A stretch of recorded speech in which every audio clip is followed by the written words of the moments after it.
The channel. आज का question है mod of x square minus 3x plus 1 plus mod of 3x plus 2 is less than और equal to mod of x square plus 3।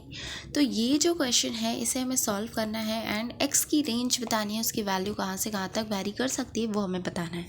तो यहाँ पर मैंने question लिख लिया है। अब इस क्वेश्चन को आप चाहो तो करने के बहुत सारे तरीके हो सकते हैं। अब जो एक बहुत ही नॉर्मल सा, एक बहुत ही बेसिक सा तरीका जो कि सब कोई सोच रहा होगा वो ये है कि कहीं ना कहीं हम इस मॉड को ओपन करते हैं, कहीं इसको ओपन करते हैं, कहीं उसको। आपको पता है कि मॉड को ओपन करने में हमें दो केसेस एटलीस्ट लेने पड़ते हैं, that is plus and minus. क्योंकि यहाँ पर तीन मॉड्स दिख रहे हैं तो प्लस माइनस में सबका केस लेते जाएंगे तो फिर the question become so complex. तो हम करने क्या वाले हैं, इस क्वेश्चन को ध्यान से देखिएगा। अब ये जो चीज़ है ना, इसको मैं मान लेती हूँ, इस पूरे को मैं मान लेती हूँ मॉड ऑफ ए। अंदर में जो भी दिया हुआ है x square minus 3x plus 1, इसको मैंने मान लिया है ए। इधर जो दिया हुआ है दैट इज 3x प्लस 2, इसको मैं मान लेती हूँ बी। तो अगर आप ये देखोगे जो mod of x square plus 3 है वो एक्चुअली में कुछ नहीं, but this is this plus this is mod of a plus b. क्योंकि एक्स स्क्वायर यहाँ पर बचेगा minus 3x plus 3x cancel, plus 1 plus 2 will become 3 mod of a plus b. और ये जो आपका क्वेश्चन है ना, इसे ट्रायंगल इनइक्वालिटी से अगर आप करोगे तो this question will become very short, बहुत आसानी से ये क्वेश्चन हो जाएगा। तो ये क्वेश्चन बेसिकली एक ट्रायंगल है जिसका साइड लेट से ए है, उसका सेकंड साइड बी है, तो क्या उसका तीसरा साइड एक ट्रायंगल है।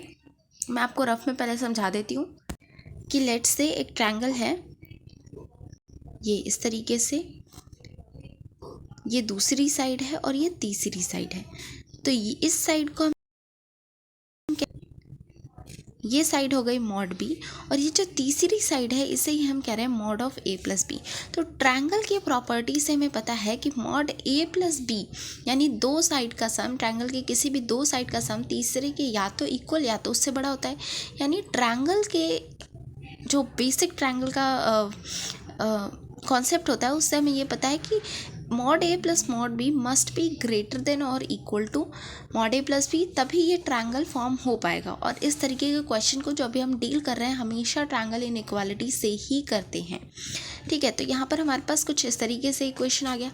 देखो अब इससे यहाँ पर और ये जो हमारा क्वेश्चन है यहाँ इन दोनों को कंपेयर करो।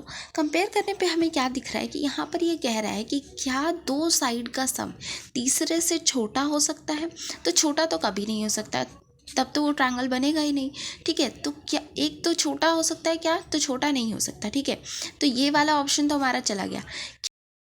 क्या हो सकता है, तो हाँ इक्वल टू हो सकता है, क्योंकि ट्रायंगल के बेसिक्स में भी ग्रेटर देन के साथ साथ इक्वल टू तो हो ही सकता है। तो हम इक्वल टू पे इस क्वेश्चन को सॉल्व कर सकते हैं। करेक्ट, तो इस क्वेश्चन को इक्वल टू पे सॉल्व करने का भी एक बहुत सही सा मेथड है, बहुत शॉर्ट सी ट्रिक है।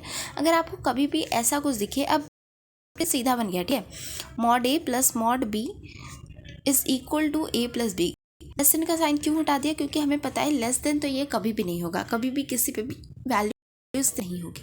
तो इक्वल टू पे हम इसे सॉल्व करेंगे। इसे सॉल्व करने का जो सबसे बेस्ट तरीका होता है वो ये होता है कि जब भी आपको इस तरीके का कोई भी चीज़ दिखे तो what you have to do is must be greater than equal to 0। बस ये आपको सॉल्व करना है। ठीक है, अब इसी को हम सॉल्व कर ए की वैल्यू यहाँ पर क्या रख सकते हैं हम।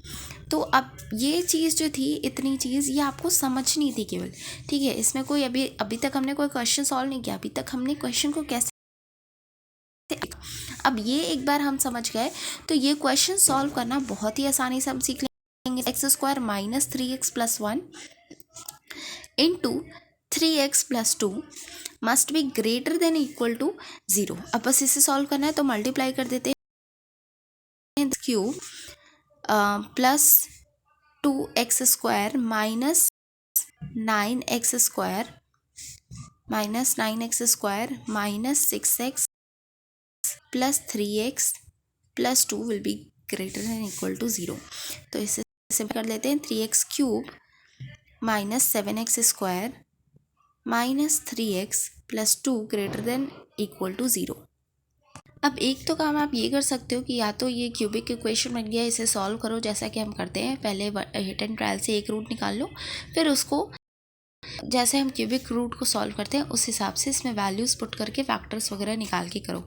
या एक और सिंपल सा मेथड जो कि आप यहीं से कर सकते थे वो ये है कि आप डायरेक्टली इसे, हमें पता है ये तो ग्रेटर देन इक्वल टू 0 है, तो हम इसे डायरेक्टली सॉल्व कर देते हैं। तो यहाँ से अगर आप वैल्यू देखोगे नंबर लाइन पे कैसे हम इसे रिप्रेजेंट करते हैं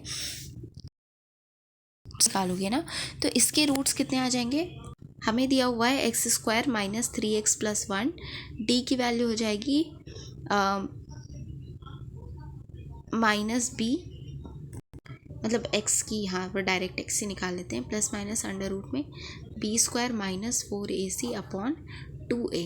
इससे आप वैल्यू निकालोगे तो वो आएगी आपकी 3 प्लस माइनस रूट 5 अपॉन 2। ठीक है, तो डायरेक्ट इसे मैं नंबर लाइन पे पुट कर रही हूँ। तो इसको हमने ज़ीरो किया तो हमें दो वैल्यूज़ मिलेंगी, पहली हो जाएगी 3 प्लस रूट 5 अपॉन 2, दूसरी वैल्यू हो जाएगी 3 माइनस रूट 5 अपॉन, इसको ज़ीरो करोगे तो कितनी वैल्यू आएगी -2/3, तो ये हो गया -2/3। ठीक है, और इसका अगर आप देखोगे ग्राफ तो प्लस माइनस जैसे हम बनाते हैं, इसका जो सल्यूशन हो जाएगा वो आपका, हमें ग्रेटर देन वाला लिखना था तो ये वाला एरिया और ये इसका सल्यूशन हो जाएगा। सो अब हम क्वेश्चन पे चलते हैं। तो क्वेश्चन में जो हमारा सी वाला ऑप्शन है ये इसका करेक्ट आंसर होगा। Thank you.